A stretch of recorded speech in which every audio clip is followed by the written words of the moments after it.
ఆ! ఒక యంత్రాన్ని కొన్నారనుకోండి, ఆ యంత్రం వాడే కొద్దీ పాతబడకుండా, మరింత మెరుగ్గా, వేగంగా, మరింత తెలివిగా పనిచేస్తుంది అని ఎవరైనా చెబితే అసలు నమ్ముతారా? హ్మ్. అసలు అలాంటి యంత్రం ఎక్కడైనా ఉంటుందా అనిపిస్తోంది గదా! ఖచ్చితంగా. కానీ ఆర్థిక శాస్త్రంలో అలాంటి ఒక అద్భుతమైన యంత్రముంది. ఆ యంత్రం ఏ ఫ్యాక్టరీలోనో లేదు. అది మన మెదడు, మన శరీరం. అవును. ఇది చాలా ఆసక్తికరమైన విషయం. ఈరోజు మన ముందున్న మూలాలను పరిశీలిస్తే, ఒక దేశం కేవలం తన దగ్గరున్న భూమిని ఫ్యాక్టరీలుగా మార్చడం మాత్రమే కాదు, తరగతి గదిలో కూర్చున్న ఒక సాధారణ విద్యార్థిని అద్భుతమైన నైపుణ్యమున్న డాక్టర్గానో లేక ఇంజనీర్గానో ఎలా మారుస్తుందనే ప్రక్రియ గురించి తెలుసుకోబోతున్నాం. రైట్. దీనినే మానవ మూలధన నిర్మాణం అంటారు. ఒక మనిషి కేవలం జనాభా లెక్కల్లో ఒక సంఖ్యలాంటి మానవ వనరు స్థాయి నుండి దేశ గతిని మార్చే మానవ మూలధనంగా ఎలా రూపాంతరం చెందుతాడు అనేదే ఈ లోతైన చర్చ ప్రధాన లక్ష్యం. హ్మ్. ఈ కోణం నుండి ఆలోచించడం చాలా అవసరం. ఎందుకంటే మనం దేశాభివృద్ధి అనగానే ఎత్తైన భవనాలు, బుల్లెట్ రైళ్లు, విశాలమైన హైవేల గురించే ఆలోచిస్తుంటాం గదా! అవును, అవే కదా బయట కనిపించేవి. ఎగ్జాక్ట్లీ. అవన్నీ ఒక దేశం యొక్క ఆర్థిక బలానికి ప్రతీకలే. కానీ ఆ భవనాలను డిజైన్ చేసే మెదడు, ఆ రైళ్లను నడిపే నైపుణ్యం ఇవేవీ ఆ కాంక్రీట్ గోడల్లో ఉండవు. అవన్నీ మనుషుల నైపుణ్యాలలో ఉంటాయి. దాన్ని అర్థం చేసుకోకుండా మనం వృద్ధి గురించి మాట్లాడలేము. సరే, దీన్ని కాస్త విడమర్చి చూద్దాం. మనం పదే పదే ఈ మానవ మూలధనం లేదా హ్యూమన్ క్యాపిటల్ అనే పదాన్ని వాడుతున్నాం కదా. అసలు భౌతిక మూలధనానికి అంటే ఒక ఫ్యాక్టరీలో ఉండే యంత్రానికి, ఈ మానవ మూలధనానికి మధ్య ఉన్న అసలు తేడా ఏంటంటారు? ఆ తేడాను అర్థం చేసుకోవాలంటే ముందుగా వాటి స్వభావాన్ని చూడాలి. అంటే ఒక యంత్రం లేదా భౌతిక మూలధనం అనేది మనం పట్టుకుంటే తెలిసేది. కంటికి కనిపించేది అంటారు. కరెక్ట్. దాన్ని యజమాని నుండి మనం సులభంగా వేరు చేయవచ్చు. ఉదాహరణకు, ఒక వ్యక్తి ఒక ప్రింటింగ్ ప్రెస్ కొన్నాడనుకోండి. అతను ఆ ప్రెస్ పక్కనే కూర్చోవలసిన అవసరం లేదు. దాన్ని ఎవరికైనా అద్దెకివ్వచ్చు, లేదా ఇంట్లో కూర్చుని లాభాలు తీసుకోవచ్చు. ఓహో, అంటే యంత్రం వేరు, యజమాని వేరు అనమాట. అవును. కాని మానవ మూలధనం అనేదలా కాదు. అదసలు కంటికి కనిపించినది. ఒక వ్యక్తి నైపుణ్యమనేది అతని మదిలో, శరీరంలో అంతర్భాగంగా నిక్షిప్తమై ఉండిపోతుంది. అంటే దీన్ని ఒక బస్సు ఉదాహరణతో చెప్పొచ్చంటారా? ఆ బస్సు అనేది భౌతిక మూలధనం. బస్సు యజమాని ఎక్కడో ఉంటాడు. కానీ ఆ బస్సును నడిపే డ్రైవర్ ఉన్నాడు చూసారా? హ్మ్. అతని డ్రైవింగ్ నైపుణ్యం అనేది మానవ మూలధనం. ఆ నైపుణ్యాన్ని ఉపయోగించి బస్సు నడపాలంటే డ్రైవర్ ఖచ్చితంగా సీట్లో కూర్చోవాల్సిందే. యజమాని నుండి ఆ నైపుణ్యాన్ని మనం విడదీసి వేరే చోట పెట్టలేము కదా. ఎగ్జాక్ట్లీ. డ్రైవర్ లేకుండా అతని నైపుణ్యం మాత్రమే బస్సును నడపలేదు కదా. ఇక్కడ మనం ఇంకో కోణాన్ని కూడా చూడాలి. అదే తరుగుదల. తరుగుదల అంటే డిప్రిసియేషన్ కదా. అవును. బస్సు ఎంత తిరిగితే అంత త్వరగా పాడవుతుంది. ఇంజిన్ అరిగిపోతుంది. కొత్త టెక్నాలజీ వస్తే పాత బస్సు పనికిరాకుండా పోతుంది. హ్మ్. కానీ ఆ లెక్కన చూసుకుంటే మనుషులు కూడా వృద్ధాప్యం వల్ల సామర్థ్యం కోల్పోతారు కదా. వయసు పైబడే కొద్దీ అలసిపోతారు. మరి మానవ మూలధనానికి, భౌతిక మూలధనానికి అక్కడ తేడా ఏముంది అంటారు? ఇక్కడే అసలు లాజిక్ ఉంది. ఒక యంత్రాన్ని ఒకసారి కొన్న తర్వాత దాన్ని ఎప్పుడూ కొత్తగా ఉంచడం సాధ్యం కాదు. కానీ ఒక మనిషి వయసు పెరుగుతున్నా సరే నిరంతర విద్య, మెరుగైన ఆరోగ్యంపై పెట్టుబడి పెట్టడం ద్వారా ఆ సామర్థ్యాల తరుగుదలను చాలా వరకు ఆపొచ్చు. అంటే అప్గ్రేడ్ అవ్వడం లాంటిదనమాట. కరెక్ట్. ఒక సాఫ్ట్వేర్ ఇంజనీర్ కొత్త కోడింగ్ లాంగ్వేజ్ నేర్చుకుంటే అతని విలువ పాతబడదు, ఇంకా పెరుగుతుంది. వయసుతో పాటు వచ్చే అనుభవం ఆ నైపుణ్యానికి మరింత పదును పెడుతుంది. నిరంతరం తమను తాము అప్గ్రేడ్ చేసుకోవడం కేవలం మనుషులకే సాధ్యం. ఆ! ఈ లాభాల వ్యవహారం కూడా భలే ఆసక్తికరంగా ఉంది. ఒక ఫ్యాక్టరీ వల్ల వచ్చే లాభం కేవలం ఆ పెట్టుబడిదారుడి జేబులోకి మాత్రమే వెళ్తుంది కదా. అవును. అని ఒక వ్యక్తికి చదువు చెప్పిస్తే ఆ లాభం అతనికి మాత్రమే పరిమితం కాదు అని మన మూలాలు చెబుతున్నాయి. దాని వెనుకున్న ఆంతర్యమేమిటి? హ్మ్. దాన్ని ఎక్స్టర్నల్ బెనిఫిట్స్ అంటారు. ఒక విద్యావంతుడైన, ఆరోగ్యవంతమైన వ్యక్తి సమాజంలో ఉన్నాడంటే ఆ వ్యక్తి తన జీతం తాను తీసుకున్నా సమాజానికి తెలియకుండానే ఎంతో మేలు చేస్తాడు. అంటే ఎలా? విద్యావంతుడైన వ్యక్తి కేవలం ఆఫీసులో పనిచేయడమే కాదు, రేపు పొద్దున్న ప్రజాస్వామ్యంలో మంచి నాయకుడిని ఎన్నుకుంటాడు. చుట్టుపక్కల వాళ్లకి తన ఆలోచనలతో స్ఫూర్తినిస్తాడు. అలాగే ఒక ఆరోగ్యవంతమైన వ్యక్తి వల్ల సమాజంలో ఇతరులకు అంటువ్యాధులు వ్యాపించవు కదా. రైట్. అంటే ఒకరు తమ ఆరోగ్యం, విద్యపై పెట్టే పెట్టుబడి మొత్తం సమాజానికే లాభాలను పంచుతుందన్నమాట. చాలా బావుంది. అయితే నాకొక సందేహం. చెప్పండి. ఒక ఫ్యాక్టరీ కోసం ముడిసరుకును కొని యంత్రాలను పెడితే వస్తువులు తయారవుతాయి కదా, మరి ఈ మానవ మూలధనాన్ని ఎలా నిర్మిస్తారు? ఒక మనిషి కేవలం బడికెళ్ళి చదువుకుంటే సరిపోతుందా? అసలు తల్లిదండ్రులు పిల్లాడిని బడికి పంపడం, పారిశ్రామికవేత్త యంత్రాన్ని కొనడం, ఈ రెండూ ఒకే రకమైన ఆర్థిక నిర్ణయాలా? ఖచ్చితంగా. ఆర్థిక కోణంలో చూస్తే ఈ రెండూ భవిష్యత్తు కోసం పెట్టే పెట్టుబడులే. తల్లిదండ్రులు పిల్లల విద్యపై ఎందుకు ఖర్చు చేస్తారు? ఇప్పుడు చేసే ఆ ఖర్చు భవిష్యత్తులో ఆ పిల్లాడు సంపాదించే ఆదాయం ముందు చాలా తక్కువ అనే నమ్మకంతోనే కదా. చదువుకున్న వ్యక్తికి, చదువుకోని వ్యక్తికి మధ్య మార్కెట్లో ఉండే డిమాండ్ వ్యత్యాసం చాలా స్పష్టంగా ఉంటుంది. కానీ ఇక్కడ మనం గుర్తుంచుకోవాల్సిన విషయం ఒకటుంది. కేవలం విద్య ఒక్కటే సరిపోదు. అంటే మీరు చెప్పేది, ఒక వ్యక్తి ఎంత గొప్ప డిగ్రీలు సాధించినా అతను రోజూ ఆస్పత్రి పాలవుతూ ఉంటే ఆ చదువు వల్ల ఏమైనా ఉపయోగముంటుందా అనా? ఎగ్జాక్ట్లీ. ఒక కార్మికుడు అనారోగ్యంతో పనికి వెళ్ళకపోతే ఆ రోజు ఉత్పాదకత ఆగిపోతుంది. అవును, నిజమే. అందుకే వ్యాధి నిరోధక టీకాలు, సామాజిక వైద్యం, కనీసం స్వచ్ఛమైన తాగునీరు అందించడం కూడా మనకు తెలియకుండానే మానవ మూలధనంలో ఒక భాగమవుతున్నాయి. అవును. ఆరోగ్యం లేని నైపుణ్యం ఎందుకు పనికిరాదు. ఇది కాకుండా మూడవ దశ ఒకటుంది. విద్య పూర్తయిపోయి ఉద్యోగంలోకి వచ్చిన తర్వాత కూడా కంపెనీలు వాళ్ళకి శిక్షణ ఇస్తాయి గదా. ఆన్ ది జాబ్ ట్రైనింగ్ అంటారు కదా. అవునండి. ఇదొక విచిత్రమైన పెట్టుబడి. ఎందుకంటే ఒక కంపెనీ తన ఉద్యోగికి లక్షలు ఖర్చుపెట్టి శిక్షణ ఇస్తోంది, కానీ ఆ ఉద్యోగి రేపు ఆ కంపెనీ వదిలేసి వేరే కంపెనీకి వెళ్ళిపోతే ఆ పెట్టుబడి అంతా వృథా కదా. అయినా ఎందుకు చేస్తారంటారు? ఆ బహుశా అందుకే కాబోలు చాలా ఐటీ కంపెనీలు క్యాంపస్ ప్లేస్మెంట్స్ ద్వారా విద్యార్థులను తీసుకున్నాక శిక్షణ ఇచ్చే ముందు ఒక అగ్రిమెంట్ లేదా బాండ్ రాయిస్తాయి గదా, కనీసం 2-3 ఏళ్లు మాతోనే పనిచేయాలి అని. అవును, కరెక్ట్. అంటే వాళ్లు పెట్టిన ఖర్చుకు తగ్గ ఉత్పాదకతను ఆ ఉద్యోగి నుండి రాబట్టుకోవాలనే ఆలోచన. ఆ శిక్షణ పూర్తయ్యాక ఉద్యోగి చేసే తప్పులు తగ్గుతాయి, పని వేగంగా జరుగుతుంది. అది కంపెనీకి లాభమే. సరిగ్గా పట్టుకున్నారు. ఇక మానవ మూలధనాన్ని పెంచే మరో కీలకమైన అంశం ఉంది. అదే వలసలు లేదా మైగ్రేషన్. ఉదాహరణకు, గ్రామీణ ప్రాంతాల్లో సరైన ఉపాధి లేక నగరాలకు రావడం, లేదా ఇక్కడి ఇంజనీర్లు, డాక్టర్లు మంచి అవకాశాల కోసం విదేశాలకు వెళ్లడం. ఈ వలసల విషయాన్ని మనం కొంచెం లోతుగా ఆలోచించాల్సి ఉంది. ఎందుకంటే వలస వెళ్లడమంటే ఊరికే రైలు టికెట్ లేదా విమానం టికెట్ కొనుక్కొని వెళ్ళిపోవడం కాదు కదా. అవునండి. అక్కడ జీవన వ్యయం ఎక్కువగా ఉంటుంది. వాటన్నిటికంటే మించి మన మూలాలో ప్రస్తావించిన ఒక పదం నన్ను చాలా ఆలోచింపజేసింది. అదే మానసిక వ్యయం. సొంత ఊరిని, చిన్నప్పటి స్నేహితులను, బంధువులను వదిలేసి పరిచయం లేని కొత్త ప్రదేశంలో ఒక గదిలో బతకడం, దానికి ఒక మానసిక మూల్యం చెల్లించుకోవాలి. ఇంత కష్టపడి వలసెందుకు వెళ్ళాలి? ఆ ప్రశ్నలోనే జవాబుంది చూడండి. ఆ ఊరు వదిలి వెళ్లడం వల్ల కోల్పోయే ఆ మానసిక భద్రత కన్నా కొత్త ప్రదేశంలో వాళ్లకు వచ్చే ఆదాయం, సామాజిక హోదా చాలా ఎక్కువగా ఉంటుంది కాబట్టే ఆ నిర్ణయం తీసుకుంటారు. అంటే పల్లెటూరులో ఉంటే ఆ నైపుణ్యానికి సరైన గుర్తింపు రాదు కాబట్టే. ఎగ్జాక్ట్లీ. ఎక్కడైతే ఆ నైపుణ్యానికి ఎక్కువ డిమాండ్ ఉందో అక్కడికి వెళ్లడం ద్వారా వాళ్ల విలువ అమాంతం పెరుగుతుంది. కాబట్టి ఆ రవాణా ఖర్చు, ఆ మానసిక వ్యయం, ఇవన్నీ కూడా మానవ మూలధన నిర్మాణంలో ఒక ముఖ్యమైన భాగమే. దానికి తోడు ఉద్యోగాలు ఎక్కడున్నాయి, ఏ కోర్సు చదివితే మంచి భవిష్యత్తు ఉంటుంది లాంటి సమాచారాన్ని సేకరించడానికి చేసే ఖర్చు కూడా భవిష్యత్తు కోసం చేసే పెట్టుబడే. ఖచ్చితంగా. కాబట్టి వీటన్నిటి అర్థమేమిటి? ఇప్పటిదాకా మనం మాట్లాడుకున్నదంతా వింటుంటే ఒక మనిషిని మనం ఒక వస్తువుతో లేదా ఒక ఏటీఎం మెషిన్తో పోలుస్తున్నామా అనిపిస్తోంది. అంటే ఒక మనిషి పట్ల ఎంత ఖర్చు చేస్తే అంత ఉత్పాదకత రావాలి అని. అతనికి జ్వరం వస్తే మనం మందులిప్పించేది అతను ఆరోగ్యంగా ఉండాలని కాదు, రేపొద్దున అతను వెళ్లి ఫ్యాక్టరీలో పనిచేయాలని. ఈ కోణం వినడానికి చాలా స్వార్థపూరితంగా అనిపించడం లేదా? అసలు మనుషులు కేవలం ఆర్థిక వృద్ధి కోసమే ఉన్నారా? ఈ వాదన నిజంగా చాలా ముఖ్యమైనది. ఇక్కడే మనం మానవాభివృద్ధి లేదా హ్యూమన్ డెవలప్మెంట్ అనే ఒక సరికొత్త తాత్విక కోణాన్ని చూడాలి. మానవ మూలధనమనేది మనుషులను ఒక సాధనంగా మాత్రమే చూస్తుంది.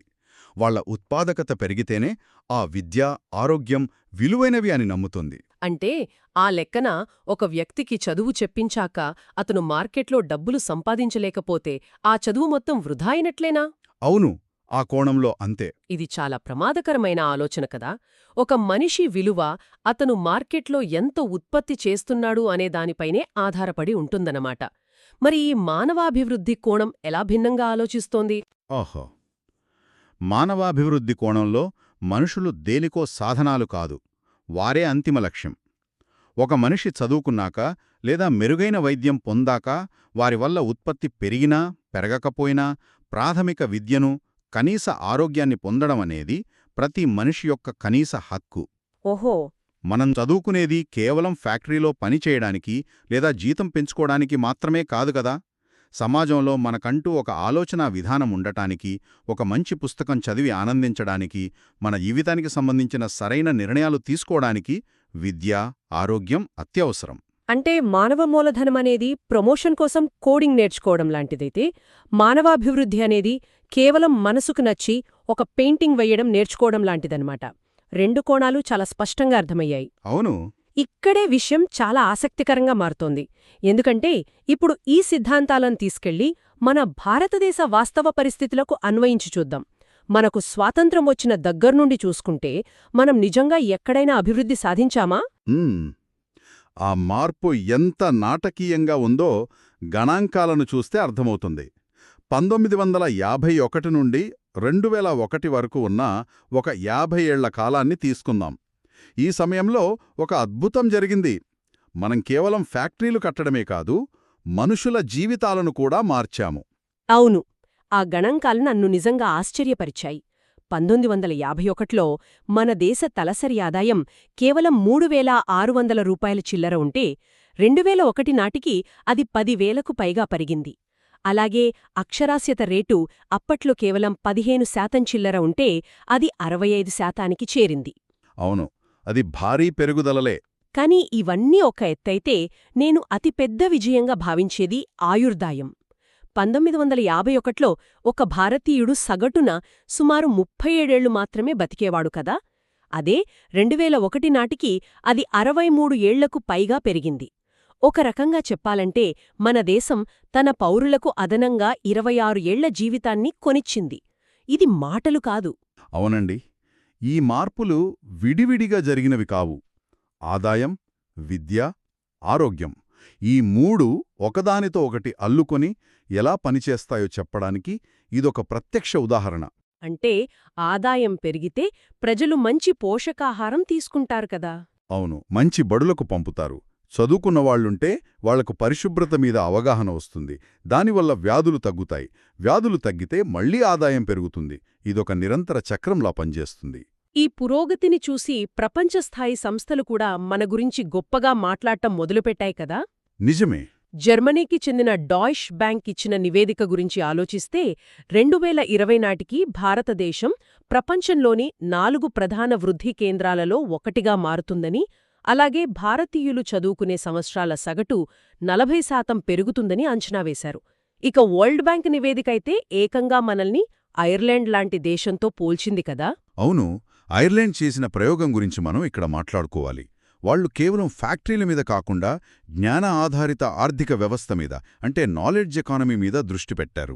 రైట్. అంటే తమ దేశంలోని ప్రజల నైపుణ్యాన్ని, తెలివితేటలను ప్రధాన ఆయుధంగా వాడుకున్నారు.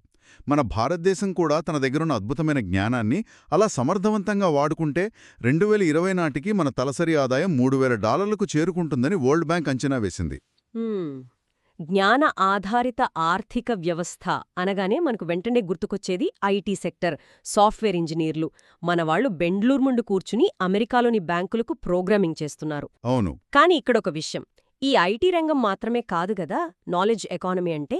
ఒక రైతు స్మార్ట్ఫోన్ వాడి వాతావరణాన్ని అంచనా వేసి పంట వేయడం కూడా తన జ్ఞానాన్ని మూలధనంగా మార్చుకోవడమే. అయితే ఇంత స్థాయిలో కోట్లాది మంది ప్రజలను చదివించడం, వాళ్లకు వైద్యం అందించడం అనేది సామాన్యమైన విషయం కాదు. దీనికి ప్రభుత్వం ఎందుకు పూనుకోవాలి? అంటే ప్రైవేట్ వాళ్ళకు వదిలేయాలంటారా? అవును, అంతా ప్రైవేట్ మార్కెట్కే వదిలేస్తే వాళ్లే మంచి బడులు, ఆస్పత్రులు కడతారు కదా అనిపించవచ్చు. ఇది వినడానికి బాగుంటుంది కానీ ఆచరణలో చాలా భయంకరమైన పరిణామాలకు దారితీస్తుంది. ఎందుకో తెలుసా? ఎందుకు? విద్య, ఆరోగ్య రంగాల్లో సమాచార లోపం చాలా ఎక్కువ ఉంటుంది. ఒక రోగికి ఆస్పత్రికి వెళ్ళినప్పుడు తనకు ఏ వైద్యం కావాలో, ఏ టెస్టులు అవసరమో తెలియదు, డాక్టర్కు మాత్రమే తెలుస్తుంది. అలాగే ఒక విద్యార్థికి ఏ సిలబస్ చదవాలో పూర్తి అవగాహన ఉండదు కదా. కరెక్టే. ఇలాంటి పరిస్థితిని పూర్తిగా ప్రైవేటు వాళ్ళకి వదిలేస్తే వాళ్లు గుత్తాధిపత్యం చలాయించే అవకాశముంది. అంటే తమ ఇష్టమొచ్చినట్లు ఫీజులు వసూలు చేసి నాణ్యత లేని సేవలు అందించినా అడిగేవాడు ఉండడు. ఓహో, అంటే కస్టమర్కి అసలు వస్తువు విలువ తెలియనప్పుడు మార్కెట్ న్యాయంగా పనిచేయదన్నమాట. అందుకే విద్య కోసం ఎన్సీఏఆర్టీ, యూజీసీ, ఏఐసీటీఈ లాంటి సంస్థలు, అలాగే ఆరోగ్య ప్రమాణాల కోసం ఐసీఎంఆర్ లాంటి నియంత్రణ సంస్థలు ప్రభుత్వ ఆధ్వర్యంలో పనిచేస్తూ ఉంటాయి. అవును. మన ప్రభుత్వాలు ఈ రంగాల కోసం పెట్టే ఖర్చు కూడా పెరిగింది కదా. 1952లో ప్రభుత్వం తన మొత్తం వ్యయంలో విద్య కోసం 7.92% ఖర్చు చేస్తే 2002 నాటికి అది 13.17%కి పెరిగింది. జీడీపీ పరంగా చూసుకుంటే సుమారు 0.5% నుండి 4%కి పెరిగింది. కానీ మనం వాస్తవాలు మాట్లాడుకోవాలి. ఈ పెరుగుదల అసలు సరిపోతుందా? సరిపోదా? 1964-66లో వచ్చిన కొచ్చారి ఎడ్యుకేషన్ కమిషన్ ఏమని చెప్పింది? మన విద్య కోసం జీడీపీలో కనీసం 6% ఖర్చు చేయాలని ఎప్పుడో చెప్పింది. దశాబ్దాలు గడిచినా మనం ఇంకా లక్ష్యాన్ని చేరుకోలేదు. ఆ తర్వాత 1998లో తపస్ మజుందార్ కమిటీ ఒక లెక్క తీసింది. ఆ నివేదికలో ఏముంది? మన దేశంలో 6 నుండి 14 ఏళ్ల పిల్లలందరికీ ఖచ్చితంగా బడికి పంపాలంటే రాబోయే 10 ఏళ్లలో సుమారు 1,37,000 కోట్లు అవసరమని తేల్చింది. ఓ, ఆ నివేదిక తర్వాతే కదా విద్యను ఒక ప్రాథమిక హక్కుగా మారుస్తూ 2002లో 86వ రాజ్యాంగ సవరణ తీసుకొచ్చారు. దానికి నిధులు సమకూర్చడానికి ప్రభుత్వం మనందరి మీద 2% ఎడ్యుకేషన్ సెస్ కూడా విధించింది. అవునండి. ఇంత చేస్తున్నా కూడా మన ముందింకా పర్వతమంత సవాళ్లున్నాయి. మూలాల్లో ఉన్న ఒక భయంకరమైన వాస్తవం చెప్పనా? 1950లో మనకు స్వాతంత్ర్యం వచ్చిన కొత్తలో మన మొత్తం దేశ జనాభా ఎంతైతే ఉందో ఇంచుమించు ఇంకా అంతమంది నిరక్షరాస్యులు మన దేశంలోనే ఉన్నారు. ఇది ఎంతటి విషాదం కదా. అవును. మహిళల అక్షరాస్యత పెరిగినప్పటికీ పురుషులతో పోలిస్తే ఇంకా చాలా వెనుకబడే ఉన్నారు. అంటే మనం సగం జనాభా సామర్థ్యాన్ని ఇంకా వాడుకోలేకపోతున్నాం. ఈ నిరక్షరాస్యత ఒక సమస్య అయితే మన విద్యా వ్యవస్థలో ఉన్న అతిపెద్ద లోపం మరొకటుంది. అదొక విచిత్రమైన పరిస్థితి. దాన్ని వింటే ఎవరైనా ఆశ్చర్యపోవాల్సిందే. అదేంటి? మన విద్యా వ్యవస్థ ఎలా ఉంటుందంటే ఒక ఏటవాలు పిరమిడ్ లాగా ఉంటుంది. అంటే 1వ తరగతిలో చాలామంది చేరుతారు. కానీ పై చదువులకు వెళ్లే కొద్దీ ఆ సంఖ్య దారుణంగా పడిపోతూ వస్తుంది. సరే, ఇదొక ఎత్తైతే ఇక్కడ అసలు పారాడాక్స్ ఏంటంటే మనం ఇంత డబ్బు ఖర్చు పెట్టి ప్రాథమిక విద్య అందరికీ ఇస్తున్నాం కదా. అవును, ఇస్తున్నాం. కేవలం ఆ ప్రాథమిక విద్య మాత్రమే చదివిన వాళ్లల్లో నిరుద్యోగ రేటు కేవలం 1.2% మాత్రమే ఉంది. అదే ఉన్నత విద్య అంటే సెకండరీ లేదా ఆ పైన చదివిన వాళ్లల్లో నిరుద్యోగ రేటు ఏకంగా 7.1% ఉంది. ఇది నిజంగా ఒక షాకింగ్ వాస్తవమే. అక్షరాల ఎక్కువ చదువుకున్న వాళ్లే ఎక్కువ నిరుద్యోగులుగా మిగిలిపోతున్నారు. చదువుకోని వాళ్లేమో ఏదో ఒక పని చేసుకుంటూ బతికేస్తున్నారు. అసలు మన ప్రభుత్వాలు ఎడ్యుకేషన్ సెస్ వసూలు చేసి మరీ ఈ ఉన్నత విద్యకు నిధులు ఎందుకిస్తున్నట్లు? నిరుద్యోగ పట్టభద్రులను తయారు చేయడానికా? ఎందుకిలా జరుగుతోంది అంటారు? ఇది మీరు అడిగిన అత్యంత కీలకమైన ప్రశ్న. ఇక్కడే మన విద్యా వ్యవస్థ వైఫల్యం బయటపడుతోంది. ఉన్నత విద్య చదివిన యువత నిరుద్యోగులుగా ఎందుకుంటున్నారంటే మన కళాశాలలు కేవలం కాగితం మీద డిగ్రీలు ఇస్తున్నాయి తప్ప బయట పరిశ్రమలకు అవసరమైన వృత్తి నైపుణ్యాలను వాళ్లకు ఇవ్వలేకపోతున్నాయి. అంటే డిగ్రీలు వస్తున్నాయి కానీ పని చేయడానికి కావలసిన స్కిల్స్ ఉండటం లేదు. ఎగ్జాక్ట్లీ. ప్రాథమిక విద్య చదివిన వాళ్లకు ఎలాగూ ఆప్షన్స్ లేవు కాబట్టి వాళ్ళు ఏ శారీరక శ్రమైనా చేయడానికి సిద్ధంగా ఉంటారు. కాబట్టి వాళ్లకు నిరుద్యోగం తక్కువ. కానీ డిగ్రీలు ఉన్నవాళ్లు తమ చదువుకు తగ్గ పనే కావాలని ఎదురుచూస్తారు కదా. కానీ తీరా ఆ పని చేయడానికి కావాల్సిన ప్రాక్టికల్ నైపుణ్యాలు వాళ్ల దగ్గర ఉండవు. అందుకే ఈ నిరుద్యోగ వ్యత్యాసం వస్తోంది. అంటే చదువుకు మార్కెట్ అవసరాలకు మధ్య ఎంత పెద్ద అగాధముందో దీన్ని బట్టి అర్థమవుతోంది. అందుకే కేవలం తరగతి గదులు నిర్మించడం కాదు, ఆ గదుల్లో చెప్పే చదువు నాణ్యతను పెంచాల్సిన అవసరం ఎంతైనా ఉంది. ఖచ్చితంగా. ఇది గమనించకపోతే మనం సృష్టిస్తున్న ఈ మానవ మూలధనం ఏమాత్రం ఉపయోగపడదు. మన దేశం అభివృద్ధి చెందాలంటే ఈ నైపుణ్యాల కొరతను తక్షణమే పరిష్కరించాలి. ఈ లోతైన చర్చ ద్వారా ఒక మనిషి ఎదిగే క్రమంలో ఉన్న ఆర్థిక, సామాజిక కోణాలను చాలా స్పష్టంగా పరిశీలించాము. విద్య, ఆరోగ్యం, మానవాభివృద్ధి అన్ని మాట్లాడుకున్నాం కదా? అవును. కొద్దిగా అసౌకర్యం కలిగించే ప్రశ్నతో మనం ముగించాల్సి ఉంది. ఒకవైపు మన మూల గ్రంథం ఏమని చెబుతోంది? భారతదేశం ప్రపంచంలోనే అత్యుత్తమ సైంటిఫిక్, టెక్నికల్, మానవ వనరులను కలిగి ఉన్న దేశాల్లో ఒకటని సగర్వంగా చెబుతోంది. అవును, అది నిజమే. ఒక డాక్టర్ను లేదా సైంటిస్ట్ను తయారు చేయడానికి మన ప్రభుత్వాలు అంటే ప్రజలు కట్టే పన్నుల నుండి కోట్లాది రూపాయలు ఖర్చు పెడుతున్నాయి. దాన్ని మనం పెట్టుబడిగా భావిస్తున్నాం. కాని ఇందాక మనం వరసల గురించి మాట్లాడుకున్నాం కదా? అవును, మాట్లాడుకున్నాం. మనం ఇంత కష్టపడి తయారు చేసిన ఈ అత్యుత్తమ జ్ఞాన సంపద మన దేశంలో సరైన అవకాశాలు లేక మెరుగైన జీవితం కోసం ఏ విదేశాలకో వెళ్ళిపోతే వలస వెళ్లేవారు తమ ఊరు వదిలి బంధువులను వదిలిపడే ఆ మానసిక సంఘర్షణ ఒకవైపుంటే, మన దేశం అద్భుతమైన నైపుణ్యమున్నవారికి ఇక్కడే తగిన అవకాశాలు కల్పించలేకపోవడం వల్ల జరిగే ఈ బ్రెయిన్ డ్రైన్ నష్టం మన దేశ భవిష్యత్తుపై ఇంకెంత తీవ్రంగా ఉండబోతోంది. ఇది చాలా లోతైన ఆలోచన. అవును కదా. ఈ పెట్టుబడి మనదా, లాభం పరాయి దేశాలదా? ఈ ప్రశ్నను ఒకసారి లోతుగా ఆలోచించండి. మనిషి మూలధనంగా మారే ఈ అద్భుతమైన ప్రయాణంలో ఆ మూలధనం ఎవరికి ఉపయోగపడుతోందనేది మనం వేసుకోవాల్సిన అసలు ప్రశ్న. మూలాల ఆధారంగా చేసిన ఈ లోతైన విశ్లేషణను ఇక్కడితో ముగిద్దాం.